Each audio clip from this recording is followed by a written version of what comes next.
शुक्लाम्बरधरं विष्णुं शशिवर्णं चतुर्भुजं प्रसन्नवदनं ध्यायेत् सर्वविघ्नोपशान्तये।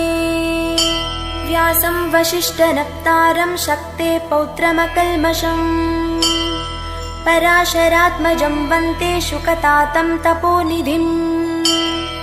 व्यासाय विष्णुरूपाय व्यासरूपाय विष्णवे नमो वै ब्रह्मनिधये वासिष्ठाय नमो नमः।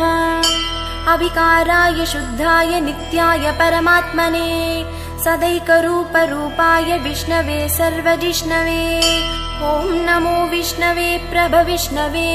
श्रीवैशम्पायन उवाच श्रुत्वा धर्मान् शेषेण पावनानि च सर्वशः युधिष्ठिरः शान्तनवं पुनरेवाभ्यभाषत।